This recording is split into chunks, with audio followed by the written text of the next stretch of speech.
WWE में ताकतवर होना आसान है, लेकिन ताकत के साथ आने वाला घमंड वो हर किसी के बस की बात नहीं। और जब बात रोमन रेंस की हो तो एक ही सवाल WWE यूनिवर्स में गूंजता है, क्या ये आदमी सिर्फ चैंपियन है या फिर घमंड का राजा।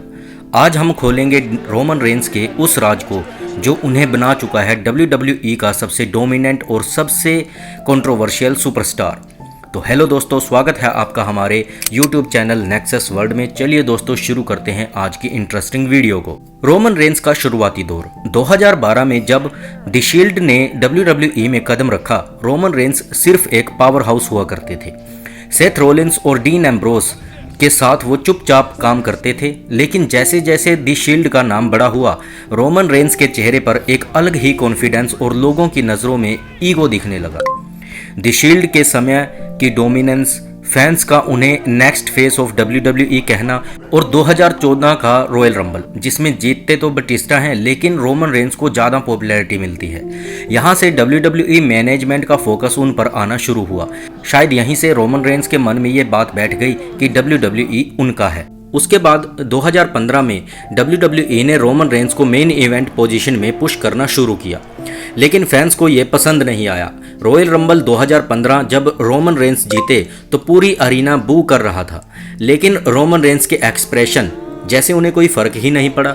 रेसलमेनिया 31 में broke Lesnar versus Roman Reigns एक एरोगेंट कॉन्फिडेंट वॉक के साथ वो आए और उन्होंने फाइट की। फैंस से डिस्कनेक्ट, भीड़ का गुस्सा, लेकिन Roman Reigns I don't care attitude के साथ वहां से चले गए। प्रोमोज में कम बोलना, लेकिन कैमरे में घूरना और हल्की मुस्कुराहट देना, ये सभी के सभी उनकी ईगो इमेज को बनाते हैं। WWE यूनिवर्स को लगा ये आदमी सिर्फ जीतने के लिए नहीं बल्कि अपनी बादशाहत साबित करने के लिए आया है।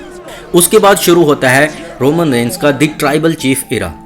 2020 में रोमन रेंस का वो रूप सामने आया जिसने उनके करियर को पूरी तरह से बदल दिया।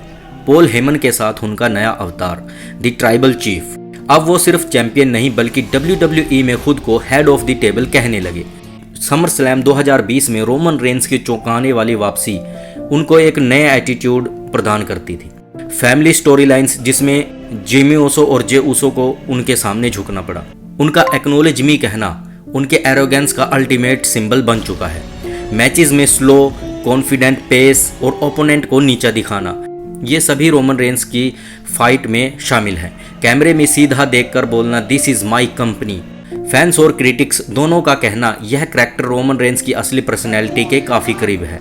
रोमन रेंस ने अपने फैमिली मेंबर्स को भी झुकाया और WWE रोस्टर को भी। उनकी हर प्रोमो, हर गेस्चर एक मैसेज देता था, मैं ही WWE का मालिक हूँ।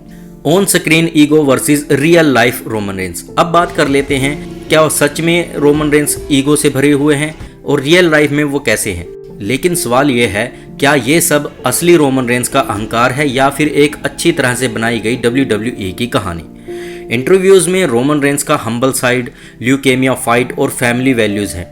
इंटरव्यूज़ में रोमन रेंस का हम्बल साइड देखने को मिलता है, उनकी ल्यूकेमिया के दौरान ल्यूकेमिया से फाइट और उनकी फैमिली को वैल्यूज़ देना, फैंस के लिए रिस्पेक्ट, लेकिन on screen ruthless. John Cena versus Roman Reigns के मैच में जॉन सीना का कहना था कि Roman Reigns is protected and he knows it. Backstage reports, Roman Reigns का अपने करैक्टर पर पूरा कंट्रोल। कुछ लोगों का कहना है कि रोमन रेंस की रियल लाइफ कॉन्फिडेंस ही ट्राइबल चीफ को इतना बिलीवेबल बनाता है।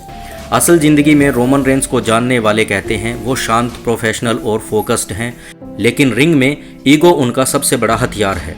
तो क्या रोमन रेंस में घमंड है? शायद हाँ, लेकिन वो घमंड उन्हें वो ताकत देता है जिसने उन्हें पिछले एक दशक में WWE का बादशाह बना रखा है। चाहे आप उन्हें प्यार करें या नफरत, आप रोमन रेंस को इग्नोर नहीं कर सकते, और यही उनकी सबसे बड़ी जीत भी है। तो दोस्तों, ये थी हमारी आज की वीडियो। उम्मीद है आपको वीडियो पसंद आई होगी। चलिए मिलते हैं अपनी नेक्स्ट वीडियो में। Thanks for watching.